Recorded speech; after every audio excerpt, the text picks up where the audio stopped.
खुश आमदीद आप सबका हमारे चैनल सब्ज़ी गार्डन में। ये कद्दू का पौधा है जिसे डिंगला भी कहा जाता है, जिसे कोहड़ा भी कहा जाता है।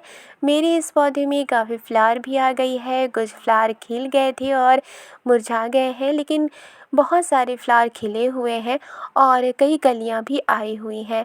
मेरे पौधे में अभी सिर्फ मेल फ्लावर ही खिले हुए हैं, अभी फीमेल फ्लावर नहीं आई है। तो फीमेल फ्लावर भी जल्दी ही आ जाएगी। और ये जो फूल है उसे खाया भी जाता है, इसके पत्ते को भी खाया जाता है। आज की वीडियो में मैं बताने वाली हूँ कि किस तरह से हम अपने पौधे की देखभाल कर सकते हैं। कद्दू का पौधा फरवरी मार्च के महीने में लगाया जाता है या फिर जून जुलाई के महीने में इसके बीज आप लगा सकते हैं।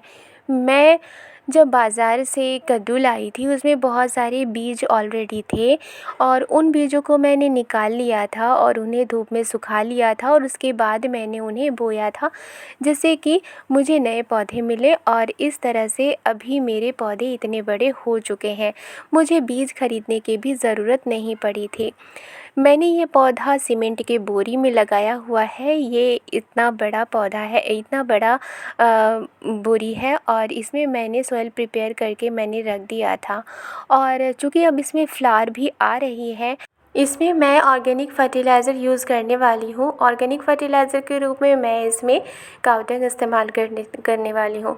जो गोइठा होता है, उपला होता है, उसे मैंने पहले ही भिगो कर रख दिया था और उससे मैंने खाद बनाया है और उसी को मैं इस ग्रो बैग में यूज़ करने वाली हूँ। लेकिन उसे पहले यूज़ करने से पहले इसमें जो पत्तियाँ हैं जो सूख गई हैं उसे मैं हटा दूँगी, ताकि जो भी मैं काव डंग इस्तेमाल करूँगी इसमें, उसके जो न्यूट्रिएंट्स हैं वो पौधों को अच्छी तरह से मिल सके।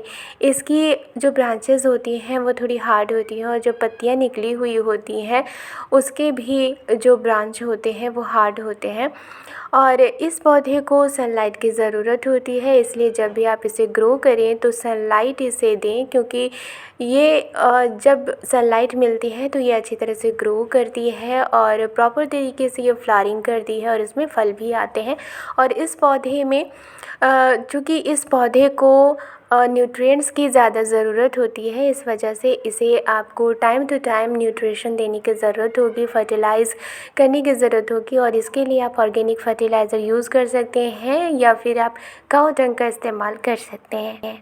मैं हमेशा खाद देने से पहले पौधों में अच्छी तरह से गुड़ाई करती हूँ।